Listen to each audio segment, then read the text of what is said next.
Have you ever made a mistake so catastrophic that it destroyed someone else's life? I haven't, but my wife Sarah did. Have you ever looked back at a disaster and thought, if only I had seen the warning signs? I do that every day. Our lives and happiness often depend on one assumption, one decision, or one moment of inattention. Sometimes there are predators who exploit these moments of weakness. My wife met such a predator, and together they nearly destroyed my life. I'm standing at the end of the street from my former house right now, watching my front door through binoculars. I know I shouldn't be here. There's a restraining order keeping me 500 feet away, but I need to see if there are cracks forming in her perfect new life.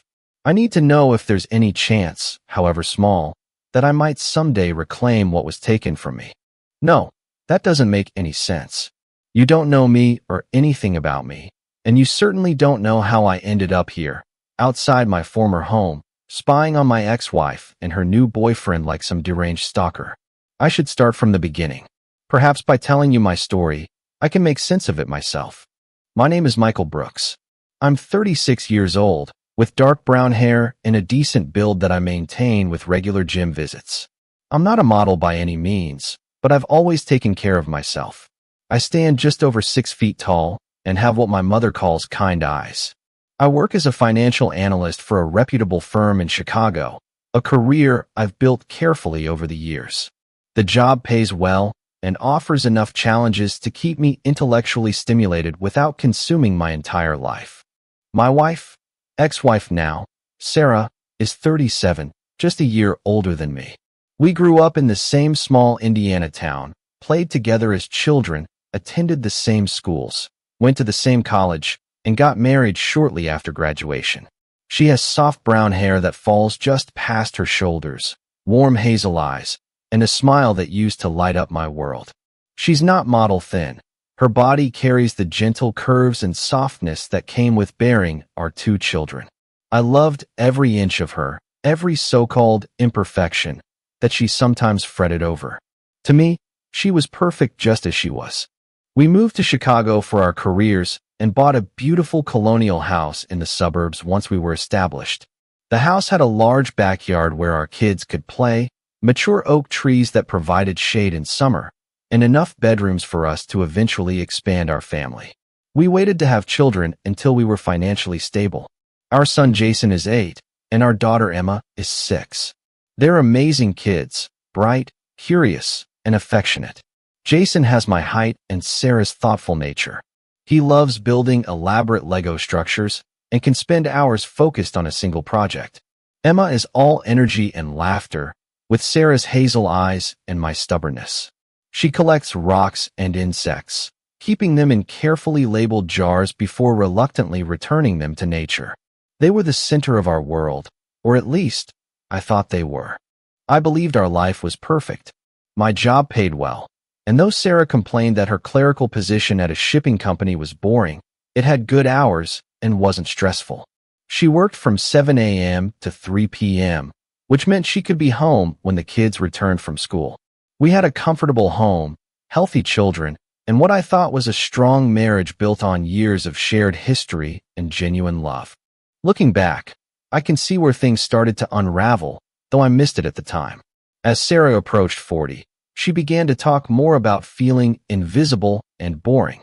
She would look at celebrities and influencers on social media and make comparisons. "Look at these women, Michael," she would say, scrolling through Instagram on her phone while we lay in bed. "They're my age, but their lives are exciting. They travel, wear beautiful clothes, and people notice them. I'm just a suburban housewife with a boring job. If I disappeared tomorrow, who outside our family would even care?" I tried to reassure her. "You're beautiful, Sarah. You're an amazing mother, and I love you exactly as you are." I would hold her close, kiss her forehead, tell her how much she meant to me and our children. I'd trace the soft curve of her stomach, reminding her that this was where our children had grown, that every mark and change in her body told the story of our life together. Sometimes it seemed to help, but the dark mood would always return, often deeper than before. I started taking her out for lunch during my workday, bringing her flowers for no reason, suggesting weekend trips, anything to shake her out of this growing dissatisfaction. I booked a weekend getaway to a lakeside cabin, just the two of us, while my parents watched the kids. We made love under the stars on the private dock, and for a moment, I thought I had my Sarah back. But by Sunday afternoon, the shadow had returned to her eyes, and I caught her scrolling through social media again, sighing at images of exotic vacations and glamorous outfits. Nothing seemed to work. In retrospect, I think Sarah was experiencing a midlife crisis, though she was too young for the traditional definition. Something about approaching 40 had triggered a profound reassessment of her life, leaving her feeling trapped and unfulfilled despite all we had built together. Then Alex Newcastle entered the picture. Sarah mentioned him casually at first, a new guy in her office who made everyone laugh, who brought excitement to their mundane workplace. He was recently transferred from the New York office, bringing big city energy and style to their quiet corporate environment. According to Sarah, he wore custom suits, drove a Mercedes convertible, and had traveled extensively throughout Europe and Asia. I didn't think much of it initially. Sarah had other work friends she sometimes mentioned, both men and women. But Alex's name started coming up more frequently, peppered throughout her daily recounting of work events. Alex wore the most outrageous tie today. Everyone was talking about it. Alex brought donuts for the entire department this morning, but he remembered I'm trying to cut back on sugar, so he brought me berries instead. Wasn't that thoughtful? Alex invited the team for drinks after work, but I told him I needed to get home to the kids. He said he admires how dedicated I am to our family. I still wasn't worried. I trusted Sarah completely. We'd been together since we were practically kids ourselves. We'd weathered college stress, career setbacks, the sleepless nights of new parenthood, and the everyday challenges of building a life together. Our bond was unbreakable, or so I thought. One evening in May, Sarah came home from work more animated than I'd seen her in months. Her cheeks were flushed, her eyes bright, and she moved with an energy that had been absent for too long. Alex invited us to dinner at his place this Friday, she said, barely containing her excitement. He's having a few couples over. He says we need to expand our social circle. What do you think? I was surprised but cautiously optimistic. Maybe some new friends would help pull Sarah out of her funk. Sounds good, I said. I'd like to meet this Alex you've been talking about. Sarah beamed and hugged me, a genuine, full-body embrace that felt like the old days. You'll like him, Michael. He's so funny and charismatic. And his wife, Rachel, is lovely too. I met her when she came to have lunch with Alex last week. She's stunning. Used to do some modeling in New York, I think. They seem so sophisticated, but not in a snobby way. Friday arrived, and we dropped the kids off at my parents' house for the night. Sarah spent hours getting ready, trying on different outfits, styling her hair, applying makeup with more care than usual. I noticed, of course, but told myself she just wanted to make a good impression on her new friends. Still, a tiny knot of unease formed in my stomach when she decided on a dress I hadn't seen before, sleeker and more revealing than her usual style. When did you get that? I asked, trying to keep my tone light. Last weekend, she replied, avoiding my eyes. I went shopping with Karen from work. Do you like it? You look beautiful, I said honestly. And she did. The dress hugged her curves in all the right places, and the deep blue brought out the gold flecks in her hazel eyes. But it wasn't a dress for a casual dinner with friends. It was a dress designed to attract attention. Alex and Rachel's house was in an upscale neighborhood, significantly more lavish than our comfortable but modest home. The modern glass and steel structure stood out among the more traditional homes surrounding it. Inside, the decor was minimalist and expensive. White leather furniture, abstract art on the walls, a kitchen filled with high-end appliances that looked barely used. Alex greeted us at the door, tall, impeccably dressed, with perfect hair and a dazzling smile. He was conventionally handsome in a way that seemed almost artificial, like a character from a luxury car commercial.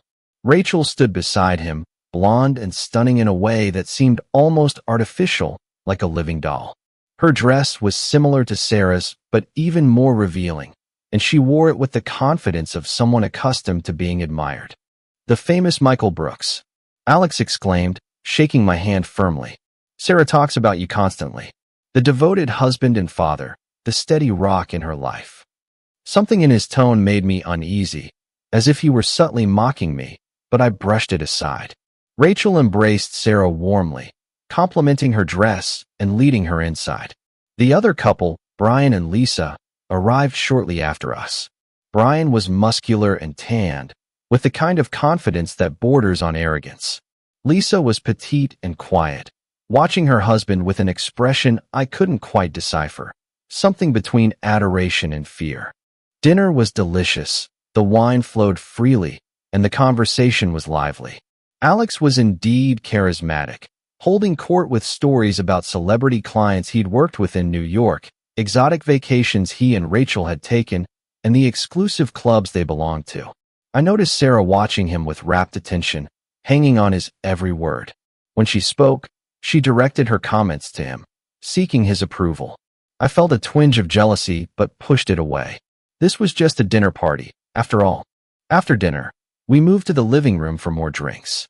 The cocktails Alex mixed were exceptionally strong, and after my second one, I began to feel strangely dizzy, more than alcohol alone would explain. The room seemed to tilt and blur around the edges. Colors became more vivid, and sounds seemed to echo slightly, as if I were underwater. I noticed Sarah sitting between Alex and Brian on the couch, laughing at something Alex whispered in her ear. Brian's hand rested casually on her knee, and she didn't move away. Rachel and Lisa were suddenly beside me, asking questions about my work, my interests, complimenting my physique, their hands occasionally brushing against my arm or leg. I tried to focus, to understand what was happening, but my thoughts were scattered and sluggish. Then I saw Brian's hand on Sarah's thigh, sliding upward under the hem of her dress. She didn't push him away. Instead, she glanced at me, a strange mixture of guilt and defiance in her eyes. That's when clarity cut through the fog. "I'm leaving," I announced, struggling to my feet. The room spun alarmingly, but anger steadied me. I needed to get out of there, to clear my head, to understand what the hell was going on. Alex stepped between me and the door, his expression no longer friendly. "Michael, you probably shouldn't drive. We put something in your drinks to help you relax. Let Sarah drive you home. If we're both under the influence, why would she be in better condition to drive than me?" I demanded, noticing that Sarah seemed remarkably clear-headed compared to my state. "Sarah is in trouble," Alex began, but never finished his statement. My fist connected with his jaw before I could think better of it. He stumbled backward, blood trickling from his lip. Brian rushed to help him, but received a similar treatment from me. The women screamed. I heard Rachel say something about calling an ambulance. Through the chaos, I pulled out my phone and called Dave, my neighbor and closest friend. I gave him the address and asked him to come get me, explaining that both Sarah and I had been drinking and needed a ride. "Dave's wife can drive your car back," I told Sarah coldly. "I don't want to see you tonight. Stay with your new friends, or go to a hotel, or to your parents. I don't care. Just don't come home." "Michael, please," Sarah pleaded, tears streaming down her face. "We need to talk. This isn't what it looks like." "It's exactly what it looks like," I replied. "Don't call me. I'll call you when I'm ready to talk." I waited outside in the cool night air, trying to clear my head. The drugs they'd given me were powerful, making it difficult to focus. But one thing was crystal clear. My wife had participated in setting me up for something she knew I wouldn't agree to while sober. The betrayal cut deeper than any pain I'd ever experienced. Dave arrived quickly, concern evident on his face when he saw my condition. "Hospital?" he asked quietly after helping me into his car. "Clinic," I replied. "I think they drugged me. I need to know what's in my system." Dave didn't ask questions, just drove me to an urgent care center nearby. The doctor confirmed my suspicion. I had a substantial amount of a sedative in my bloodstream, something that could have been dangerous when combined with alcohol. They took samples for potential legal action and advised me to stay hydrated and rest. "Do you want to file a police report?" the doctor asked, his expression grave that I considered it briefly but shook my head. "Not yet. I need to figure out what's going on first." Back home, I called my parents and explained that Sarah and I had a fight, and she was staying with friends. I asked if they could come help with the kids for a few days. They agreed without pressing for details, though I could hear the concern in my mother's voice. Is everything okay, Michael? She asked cautiously. No, Mom, it's not, I admitted. But I can't talk about it right now. I just need some time to think. That night, alone in our bed for the first time in years, I couldn't sleep. My mind kept replaying what I'd seen. Sarah allowing another man to touch her, the calculating look in Alex's eyes, the carefully orchestrated evening. What was their plan? To get me so incapacitated that I wouldn't object to whatever they had planned for Sarah? Or worse, to involve me in something I wanted no part of? The possibilities made me sick to my stomach. I examined our wedding photo on the nightstand, trying to reconcile the woman in that picture, radiant with love and promise, with the woman who had sat by while her husband was drugged. Had she changed so much? Had I missed the signs? Or had she been hiding this side of herself all along? Sarah didn't call the next day or the day after. On Sunday afternoon, I finally called her, my anger having cooled into a cold, hard resolve. I'm taking the kids to the zoo today, I told her when she answered. We'll be gone until about 4 p.m.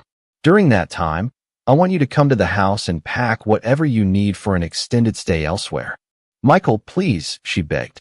Can't we just talk? Let me explain. My lawyer doesn't think a conversation would be good for us right now. I interrupted. Lawyer? What lawyer? Sarah, you and your so-called friends drugged me. The clinic found illegal substances in my system. I'm considering filing charges, and whether I do or not, I'm definitely considering divorce. She broke down sobbing, and I ended the call, my heart hardening against her tears. I knew they were genuine. Sarah had always been emotional, but I couldn't let myself be manipulated by her distress. Not anymore. I took the kids to the zoo as planned.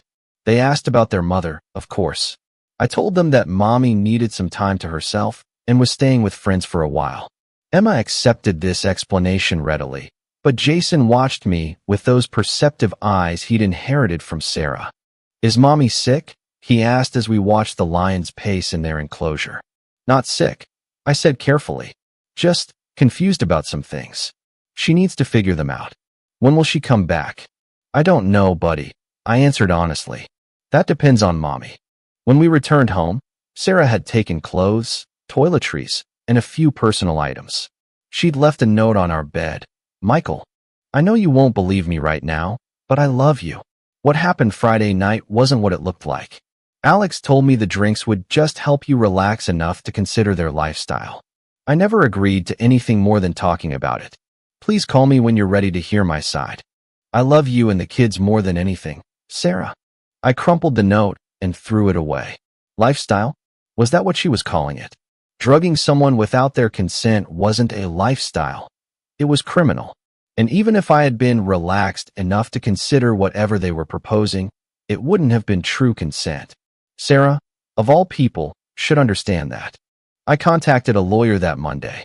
Matthew Goldstein was a partner at a respected family law firm in downtown Chicago. He'd been recommended by a colleague who'd gone through a messy divorce the previous year. His office was sleek and professional, with panoramic views of the city skyline. He listened to my story with professional detachment, taking notes and asking clarifying questions. Do you have the medical report from the clinic? He asked. I handed over the paperwork I'd obtained. He reviewed it carefully, his expression growing more serious. This is troubling, Mr. Brooks. GHB combined with alcohol could have been extremely dangerous. You'd have grounds for criminal charges if you wanted to pursue that route. What about divorce? I asked, the word still strange on my tongue. Based on what you've told me, you'd have a strong case for divorce on grounds of cruel and inhuman treatment. However, I recommend a trial separation first, he said finally. It gives you both time to cool off and consider your options. If, after a few months, reconciliation seems possible, you can work toward that. If not, we proceed with divorce. And the children? Given the circumstances, particularly the drugging incident, we'd have a strong case for primary physical custody, especially if your wife was complicit in administering a controlled substance without your knowledge. We scheduled a meeting with Sarah and her lawyer for Wednesday. I wasn't surprised when she arrived with a sleek, expensive attorney who looked entirely out of her price range. Vincent Pierce was known for representing high-profile clients in divorce cases, usually the wealthy spouse trying to protect their assets. I wondered if Alex was financing her legal representation, and if so, why?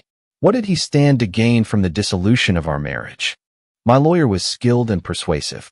He convinced Pierce that pressing drug charges would devastate everyone involved, especially our children. He also pointed out that Sarah's involvement in whatever happened at Alex's house would implicate her as well. They agreed to back off on that front. We established terms for a 5-month separation. I would retain physical custody of the children, as they needed stability, and Sarah had effectively abandoned them by not coming home. She would have supervised visitation initially, working toward more regular, unsupervised visits if things went well. We would meet every 2 weeks to discuss the children's welfare and our situation. At the end of the 5 months, if reconciliation seemed impossible, we would proceed with divorce through mediation rather than a court battle. After the lawyers left, Sarah approached me, her eyes red from crying. She looked smaller somehow, diminished by the circumstances and her smart but uncomfortable business suit, clearly new and purchased for this meeting. "Michael, I'm so sorry," she whispered. "I never meant for any of this to happen. Alex convinced me that our marriage needed some excitement, that it would bring us closer." "Stop," I said firmly. "I don't want to hear Alex's name. I don't want to hear excuses. You made choices, Sarah. Adult choices. Now you deal with the consequences." "But I love you," she insisted, reaching for my hand. I pulled away. "I love the kids. I want to come home." "You should have thought of that before you let Brian put his hands on you, before you participated in drugging your husband. What was the plan, Sarah? Was I supposed to be so out of it that I'd agree to watch you have sex with other men? Or was I supposed to join in with Rachel and Lisa? What exactly was supposed to happen once I was incapacitated?" She flinched at my harsh words. "It wasn't like that," she protested weakly. "Alex said it was just about opening our minds to new experiences, adding some excitement to our marriage." "And you believed him? You trusted him over your husband of 14 years? The father of your children?" She had no answer for that. I walked away, leaving her sobbing in the conference room. The first few weeks of separation were hellish. Balancing my full-time job with childcare proved nearly impossible, even with my parents' help. Jason and Emma were confused and upset by their mother's sudden absence. They asked for her constantly, and I struggled to explain the situation in age-appropriate terms without demonizing Sarah. "Mommy and Daddy need some time apart to figure things out," I told them. "It doesn't mean we don't love you. Sometimes grown-ups have problems they need to solve." "Did you and Mommy have a fight?" Jason asked, his young face serious. "Yes, we did," I answered honestly. "A big one." "About what?" Emma wanted to know. "How do you explain to a 6-year-old that her mother betrayed her father in the most fundamental way? That she participated in a scheme that could have put him in danger?" "About grown-up things," I said finally. "Things that don't have anything to do with you or Jason. You didn't do anything wrong, and Mommy and Daddy both love you very much." My parents were a godsend during this time, taking the kids after school when I had to work late, helping with homework, preparing meals. But they had their own lives, their own commitments. My mother's arthritis made it difficult for her to keep up with Emma's boundless energy. My father, though willing, was 70 and easily tired. We needed a more permanent solution. Then, out of nowhere, Alex called me at work. "Michael, I know I'm probably the last person you want to hear from," he began, his voice carefully contrite. "But I feel responsible for what's happening between you and Sarah." "You should," I said coldly. "You drugged me and orchestrated whatever sick game you were playing that night." "I was wrong," he admitted. "We all were. Sarah's been a mess, living with Rachel and me. She misses you and the kids terribly." That caught me off guard. Sarah was living with them? The idea made my skin crawl. "Why are you calling, Alex?" "I want to help fix what I broke," he said. "I know you're struggling with the kids. I'd like to recommend a nanny, my cousin Lily. She has a degree in child development, loves kids, and is looking for a live-in position. She could help ease your burden." I was immediately suspicious. "Why would you want to help me?" "Because I feel guilty," he replied. "And because Sarah is making Rachel's life miserable with her constant crying and regrets.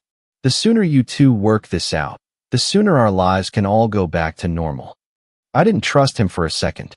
This sudden concern for my well-being contradicted everything I'd experienced of Alex Newcastle. But I was desperate for childcare help. "Have her send me her resume and references," I said finally. After hanging up, I immediately called a private investigator. If Alex was running some kind of scam or trying to plant someone in my house to spy for Sarah, I wanted to know about it. James Reese came highly recommended by Matthew Goldstein, my lawyer. He was a former police detective with a reputation for discretion and thoroughness. "I need background checks on 3 individuals," I told him. "Alex Newcastle, his wife Rachel, and someone named Lily who claims to be their cousin. And I need to understand why they're taking such an interest in my marital problems." Reeves agreed to investigate discreetly. In the meantime, Lily's resume arrived in my email.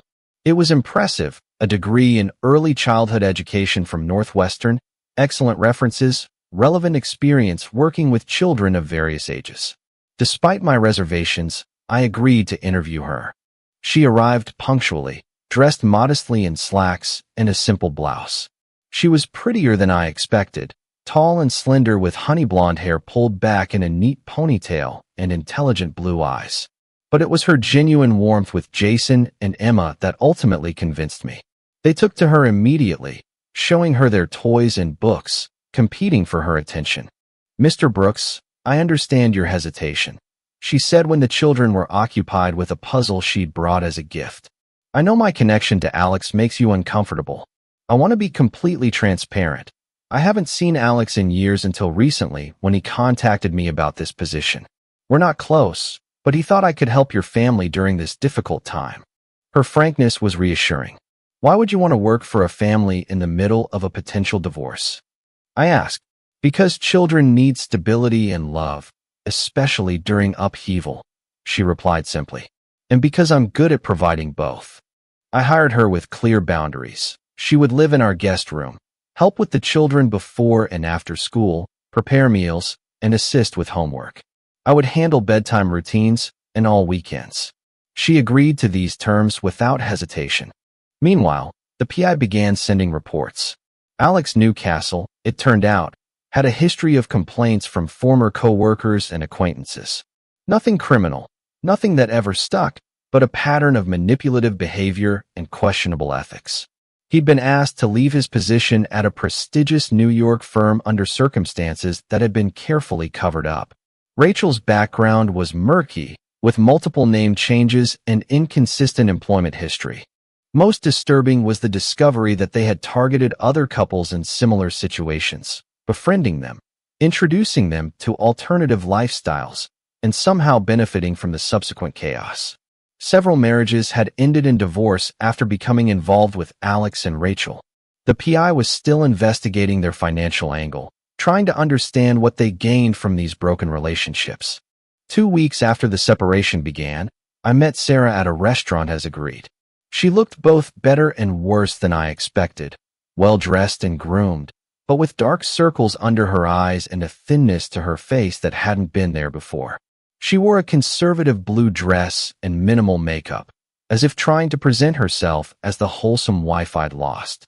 "How are the kids?" she asked immediately that I gave her a detailed update on their activities, health, and emotional state. She listened intently, tears occasionally slipping down her cheeks. I noticed she kept twisting her wedding ring, which she still wore despite our separation. "I've hired a nanny," I told her. "Lily. She's staying in the guest room and helping with the children."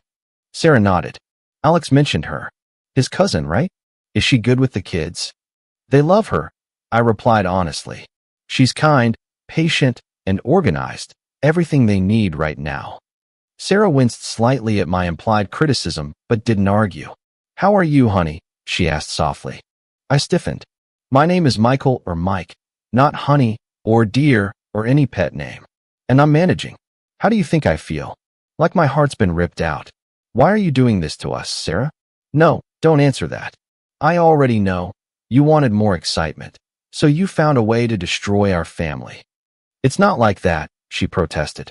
"I was going through something. I felt old and unattractive. So your solution was to let other men touch you? To drug your husband?" I shook my head in disgust. "We'll be divorced in 18 weeks, Sarah. I never intended to take you back after this separation. I just needed time to get my affairs in order. Her eyes widened in shock. Michael, it won't come to that. I love you. I'll never see Alex or any of them again. Too late, I said, throwing money on the table. See you in 2 weeks. I left her crying in the restaurant, ignoring the pitying looks from nearby diners. Back home, Lily had prepared dinner and helped the kids with their homework. The house was cleaner than it had been in weeks, and for the first time since the separation, I felt a sense of order returning to our lives. Thank you, I told her sincerely. You have no idea how much I needed this. She smiled warmly. It's my pleasure, Mr. Brooks. Jason and Emma are wonderful children. Michael, please, I corrected. Mr. Brooks makes me feel like my father. The PI's reports continued to arrive. Sarah was indeed staying at Alex and Rachel's house, though curiously, Rachel was often absent. According to his surveillance, she frequently went on business trips, leaving Alex and Sarah alone together. The reports included photos of Sarah entering various clubs with Alex, always leaving with different men. It made me sick to my stomach. Most disturbing was a video the PI managed to obtain, showing Sarah in compromising positions with multiple partners at what looked like a private club. The timestamp showed it was taken just days after our separation began. She hadn't wasted any time. I'm sorry you had to see this, Reeves said when he delivered the footage. But you needed to know what you're dealing with. I watched the video once, then deleted it from my computer. The images would haunt me for years, I knew, but I couldn't bring myself to keep such evidence of Sarah's betrayal. It felt too much like a violation, even though she was the one who had broken our vows. Meanwhile, Lily was proving to be an excellent nanny. She cooked healthy meals, helped the kids with homework, and even started a small vegetable garden in our backyard.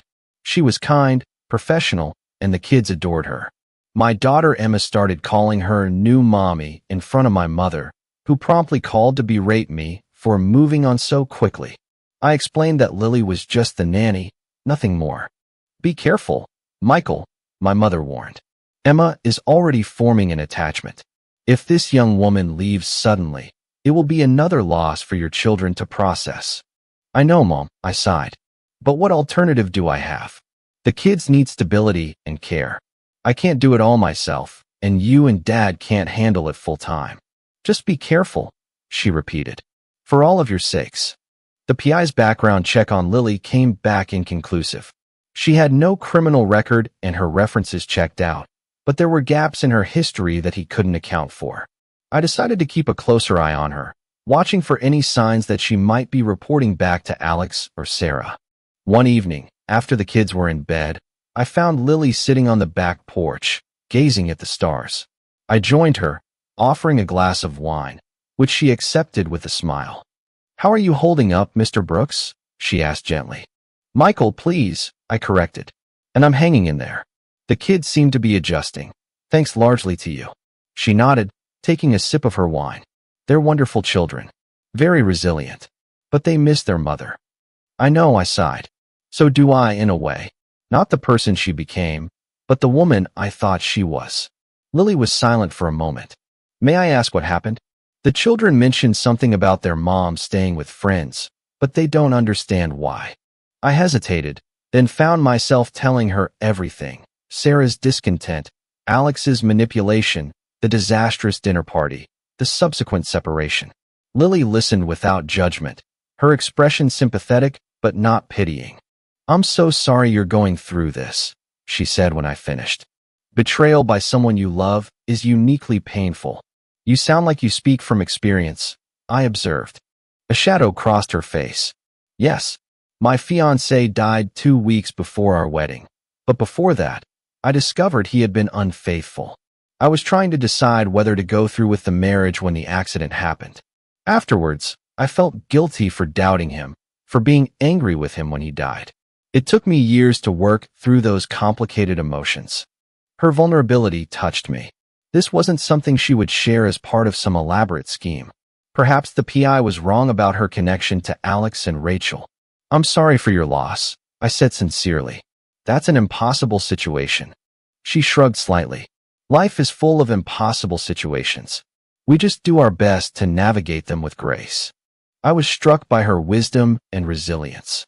In the soft glow of the porch light, with her guard down, she was strikingly beautiful, not in the obvious, artificial way Rachel was, but in a natural, unassuming manner that made her all the more appealing.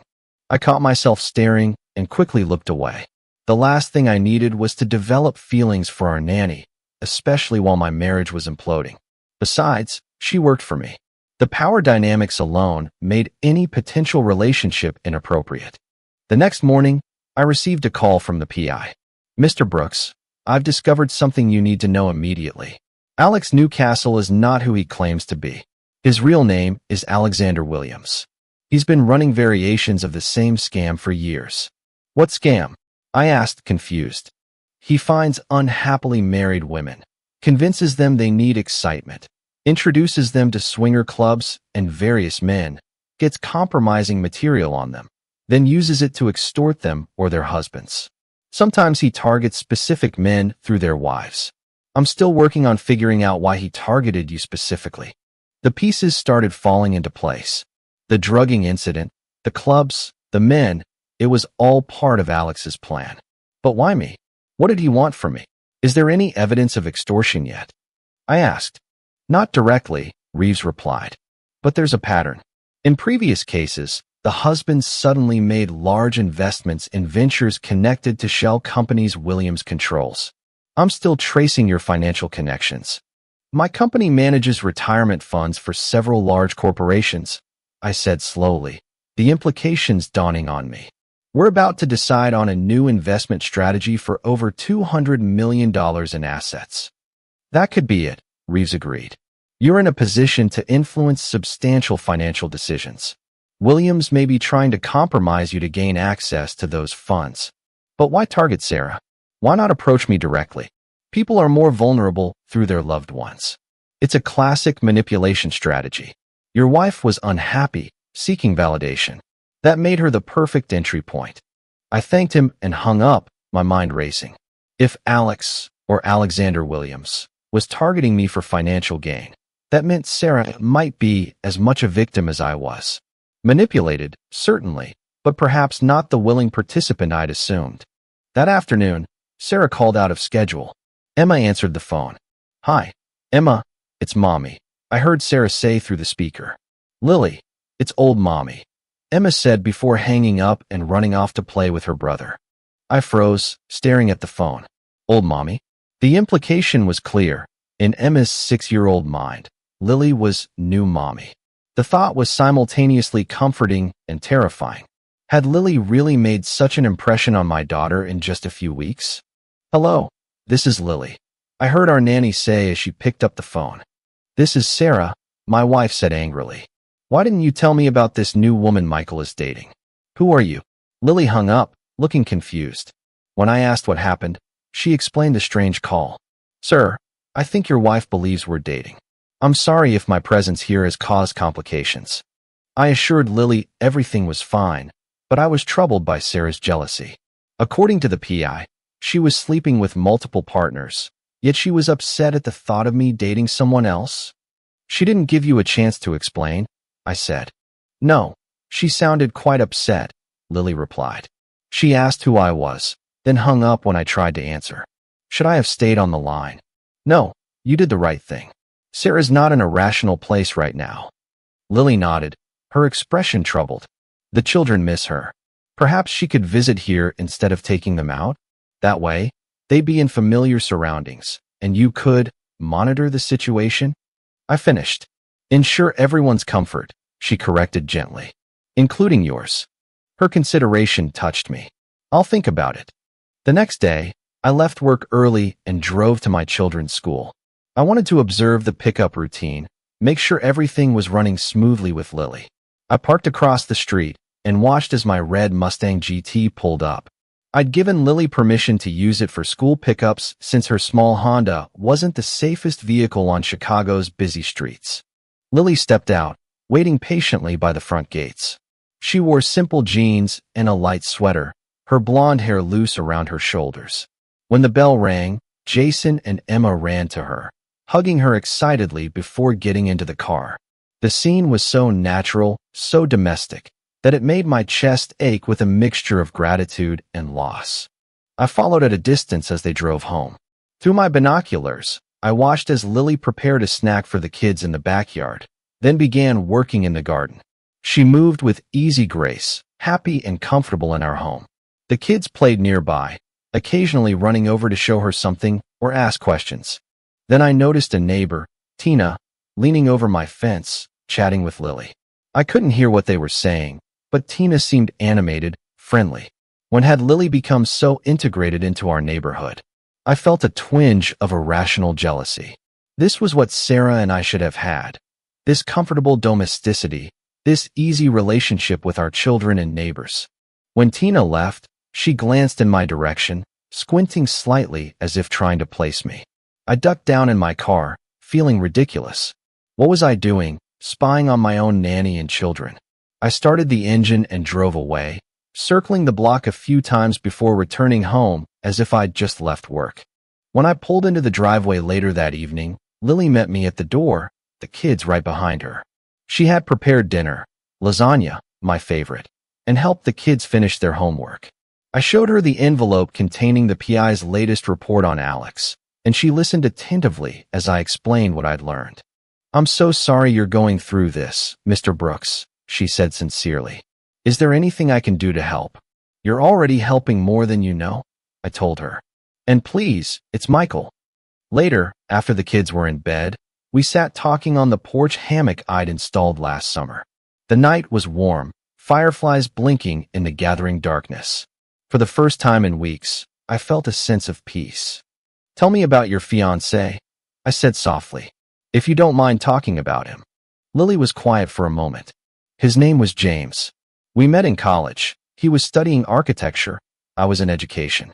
He was brilliant, creative." She smiled sadly. "We were together for 4 years before he proposed. The wedding was planned for June, a garden ceremony at his parents' home. What happened? 2 weeks before the wedding, I found messages on his phone. He'd been seeing someone else, a colleague from his firm. I confronted him, and he admitted everything. Said he'd gotten cold feet about the wedding, that he loved me but wasn't sure if he was ready for forever." Her voice broke slightly. We argued. He left angry.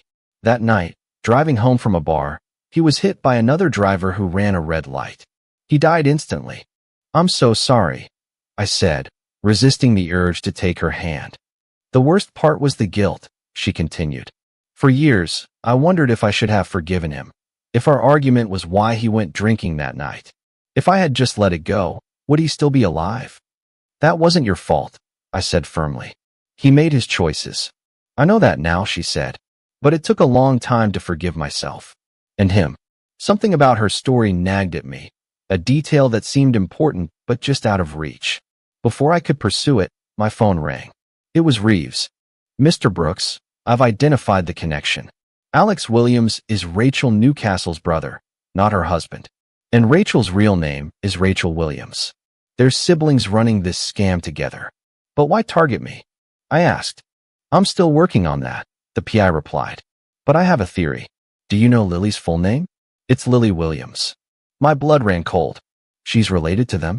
"I'm still confirming, but it appears she's their younger sister. I believe they planted her in your home as part of whatever they're planning." I couldn't believe it. Lily, who had been so kind, so helpful, was she part of the plot too? I glanced toward the house where she was tidying the kitchen, humming softly as she worked. It seemed impossible that this gentle woman could be connected to the predatory Alex and Rachel. But then, hadn't I been fooled by Sarah's apparent devotion? "Keep digging," I told Reeves. "I need to be absolutely certain before I confront her." I hung up, my mind whirling with suspicion and doubt. If Lily was working with Alex, everything she'd told me could be a lie. The dead fiancé, the genuine care for my children, all of it could be part of an elaborate con. I decided to wait, to gather more evidence before making accusations. I needed to be certain. In the meantime, I would watch her carefully, looking for any sign that she was reporting back to Alex or Sarah. That night, when Lily said goodnight and retired to her room, I found myself standing outside her door, listening. I heard what sounded like soft crying, then nothing. Was it an act?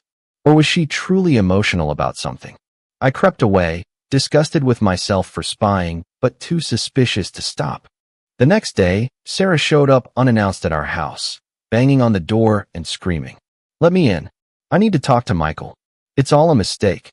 Lily was in the backyard with the kids. I opened the door slightly, keeping the security chain engaged. "Sarah, you need to leave. You're scaring the children." "Who is she, Michael?" Sarah demanded, her eyes wild. "You've replaced me already? With some younger model?" "She's the nanny, Sarah. Nothing more. Now please leave before I call the police." "You can't keep me from my children," she shouted, attempting to push the door open. "I'm not trying to," I replied calmly. "You have scheduled visitation. Follow the agreement, and there won't be any problems." "Agreement?" she spat. "You've turned my life into a legal document. I'm still your wife. In name only," I said coldly. "You made sure of that." Her face crumpled, tears streaking her makeup. "Michael, please. I was manipulated. Alex isn't who he seems. He's—" "I know exactly who Alex is," I interrupted. "And I know what you've been doing with him and his friends. The PI showed me everything, Sarah. Everything." She paled visibly. "It's not what it looks like. I was trying to get evidence against him, to prove what he's doing to women like me." "Save it for someone who'll believe you," I said, closing the door as she continued to plead. I called the police, and they took her away, warning that I could get a restraining order if necessary.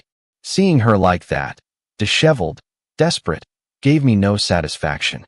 I only felt sad for what we had lost. Later that night, after ensuring the kids hadn't witnessed their mother's meltdown, I sat in my home office reviewing financial documents. If Alex was targeting me for my professional position, I needed to be prepared.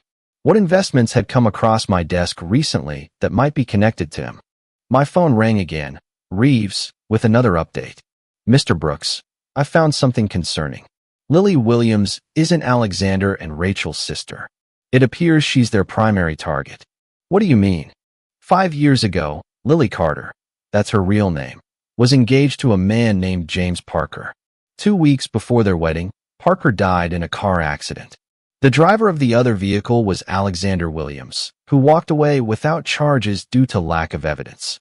There were rumors of drunk driving, but Williams' father was a prominent judge who helped bury the investigation. Everything suddenly made sense. Lily's story about her fiancé, the tragic accident, it was all true, but with one crucial detail omitted. I believe this whole scheme was about getting revenge on Lily by destroying another man she cares about. Williams has been systematically targeting people connected to Lily for years, destroying their relationships, their careers, their reputations. It's a vendetta. My mind raced with the implications. But how did he know Lily would end up as our nanny? "That's the clever part," Reeves replied. "He didn't. He targeted your wife, compromised your marriage, and then offered a solution to your childcare problem, his cousin Lily. He manipulated both sides of the equation." "But Lily genuinely seems to care about my children," I protested. "If she knew who Alex was, why would she have accepted the position?" My guess? She didn't know. The Williams siblings operate under multiple aliases. She probably had no idea that Alex Newcastle was the man responsible for her fiancé's death. When I got home, I found Lily sitting on the porch steps, a suitcase beside her. My heart sank. Had she somehow learned what I was investigating? Was she leaving without confrontation? "I was just about to leave," she said quietly. "I received a disturbing call from someone claiming to be a friend of yours, warning me that you were dangerous, that you had abused Sarah and would do the same to me. Let me guess, Alex or Rachel?" She nodded, surprise evident in her eyes. "How did you know?" I took a deep breath. "Lily, there's something you need to know about the people who recommended you for this job." I explained everything the PI had discovered. Lily listened, her face paling as I mentioned James Parker. "You knew?" she whispered. "About James? I just found out today," I admitted. "Is it true? Was Alex the driver?" Tears filled her eyes. "Yes. There were no witnesses, no proof, but I always knew. He was drunk, driving too fast. The police couldn't prove it, so he walked free. I moved here to start over, to escape the memories. I had no idea he was here too, until you showed me that photo yesterday. I've been sick about it ever since, wondering if I should tell you, if you'd believe me. And now he's trying to hurt you again by targeting me and my family," I said, the final piece clicking into place. "Lily, I'm so sorry you were dragged into this." "I should go," she said, rising. "I've brought enough trouble to your doorstep." "No," I said firmly. "That's exactly what he wants. We're not giving him the satisfaction." She hesitated. "The children need stability. And frankly, so do I. We'll figure this out together, Lily." The next morning, I called Reeves with new instructions. "I want everything you can find on Alexander and Rachel Williams. Financial records, previous aliases, connections to any investment firms. If they're going to try to get to me through my work, I need to know exactly what I'm looking for." "Will do," he replied. "And Mr. Brooks? Be careful. Williams doesn't like losing." I spent the day combing through investment proposals that had crossed my desk in recent months. One in particular stood out, a boutique hedge fund called Meridian Capital, promising exceptional returns through proprietary trading algorithms. It had impressive-looking credentials and glowing client testimonials. Too impressive, perhaps. I sent the details to Reeves for investigation. When Sarah arrived for her scheduled visitation that weekend, she was subdued, almost meek. The children were excited to see her, though Jason remained somewhat reserved. They spent the afternoon at the park, with Lily accompanying them as a neutral third party. Sarah hadn't been happy about the arrangement, but I'd insisted after her recent outburst. When they returned, Sarah asked to speak with me privately. Lily took the kids inside, and we sat on the porch. "I talked to a therapist," Sarah began. "She thinks Alex, or Williams, whatever his name is, may have been manipulating me for months, using my insecurities, my midlife anxiety, to make me vulnerable. That's what predators do," I said, neither confirming nor denying her assessment. "I'm not saying I wasn't responsible for my actions," she continued. "I made terrible choices. But Michael, you have to believe me. I never wanted to hurt you. I thought what we were doing would somehow help our marriage, add excitement." She trailed off, realizing how hollow it sounded. "Did you know he drugged me?" I asked bluntly. She looked down. "Not until it was happening. He told me the drinks would just help you relax enough to consider their lifestyle. When I saw how affected you were, I got scared, but it was too late to stop it." "And the club? The other men?" She blushed deeply. "It wasn't what it looked like in those videos. Alex staged most of it, had me pose with men, but not actually, you know?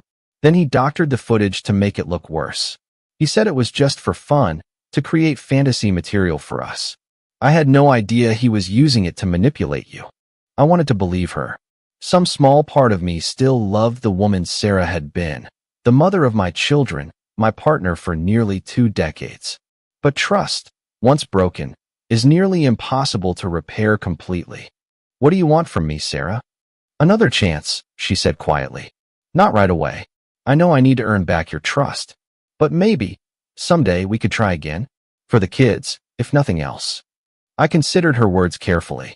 "I don't know if that's possible. Too much has happened." "Because of Lily?" she asked, her voice small. "Are you in love with her?" I hadn't examined my feelings for Lily too closely, afraid of what I might find. "It's not about Lily," I said. "It's about trust. I don't know if I could ever trust you again, Sarah. And without trust, what do we have?" She nodded sadly. "I understand. But Michael? Be careful with her. If she's connected to Alex in any way, she's not," I assured her. "At least, not willingly. She's as much a victim in this as we are." After Sarah left, I received a call from Reeves. "You were right about Meridian Capital. It's one of Williams' shell companies. He's been trying to get his fund approved by several major investment firms. So far, no takers. I need to inform my employer," I said, "and probably the SEC." "Already done," Reeves replied. "I have contacts there. They've been building a case against Williams for months. Your evidence might be the final piece they need." 2 days later, Alex was arrested on multiple fraud charges. The SEC had been investigating his investment schemes for months, and our information, combined with testimony from other victims, provided enough evidence for an indictment. Rachel had already fled the country, presumably with whatever assets they'd managed to accumulate. Sarah called me, distraught. Did you know about this? About who Alex really was. I found out recently, I admitted. My PI uncovered his history. Why didn't you tell me? She demanded, angry now. You let me continue to be manipulated by him. Would you have believed me, Sarah? You didn't believe me when I told you they drugged me.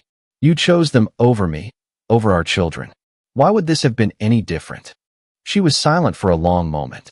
I'm continuing with therapy, she said finally. I'm trying to understand how I could have been so stupid, so easily led astray. I still love you, Michael. I want to fix this, to fix us. I don't think that's possible, I said gently. Too much has happened. But I do want us to be civil, to co-parent effectively. The kids need both of us. Because of Lily, she asked, her voice small.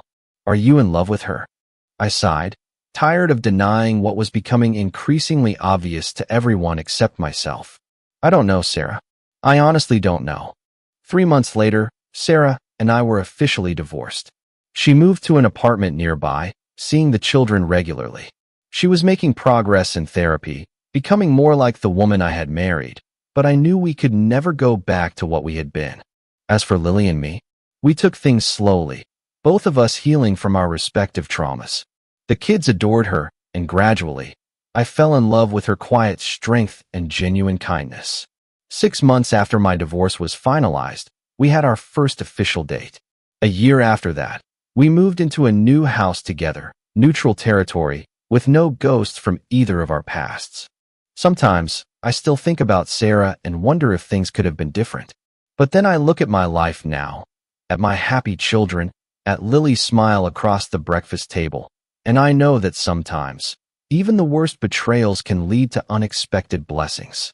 2 years later, I find myself sometimes driving past our old house. Sarah sold it after the divorce, unable to afford the mortgage on her salary alone. I don't regret giving her a fair settlement. She's still the mother of my children, and I want her to be stable and secure for their sake. She's dating someone new now, a quiet accountant from her church. He seems decent, and the kids like him. I'm genuinely happy for her. Alex Williams served 18 months for fraud and was released on probation. The charges related to drugging me couldn't be proven conclusively after so much time had passed. Rachel never returned to the States, as far as I know.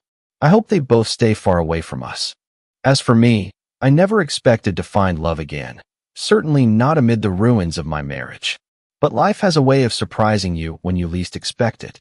Lily and I married in a simple ceremony at the courthouse, with just the kids and our closest friends present.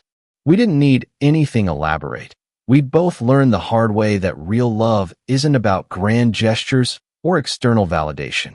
My mother, ever the romantic, was disappointed we didn't have a proper wedding, but she adores Lily now. She's good for you. Mom told me at Christmas last year. She brings out the best in you, and you in her. That's what marriage should be. The kids call her Mom Lily to distinguish from Mom Sarah. A compromise we worked out with Sarah's therapist to respect both women's roles in their lives. Emma still remembers that terrible day when she called Sarah old mommy and feels guilty about it. We've assured her repeatedly that none of what happened was her fault, that adults sometimes make mistakes that hurt the people they love. Jason had a harder time adjusting to the divorce. He became quiet, withdrawn, struggling in school. It took months of patient counseling before he began to open up again. I thought it was because of me, he confessed one night. I thought if I had been better, Mom wouldn't have left. It broke my heart to hear my son blame himself for our failed marriage. Lily was incredible during this period, giving Jason space when he needed it, but always making herself available. She never tried to replace Sarah, never pushed for affection or recognition. She simply offered consistent love and support until Jason was ready to accept it. Last week, something remarkable happened. Jason came home from school with an art project, a family portrait showing Lily, me, Emma, and himself, with Sarah and her boyfriend included at the edge of the paper. This is my family, he explained proudly. It's bigger now, but that's okay. Life isn't the neat, linear journey I once imagined. It's messy and unpredictable, filled with painful detours and unexpected joys. My perfect life wasn't so perfect after all. It was fragile, built on assumptions and unspoken expectations. When it shattered, I thought I'd lost everything. Instead, I found something new, something stronger because it's been tested by fire. They wanted to drug me, deceive me, and destroy me. In the end, they only succeeded in showing me what truly matters: honesty, resilience, and the courage to begin again. As I drive away from my old neighborhood for what I promise myself will be the last time, I glance in the rearview mirror at the restraining order violation ticket on the passenger seat. 500 feet. I know the rules. No more looking back. It's time to focus on the road ahead.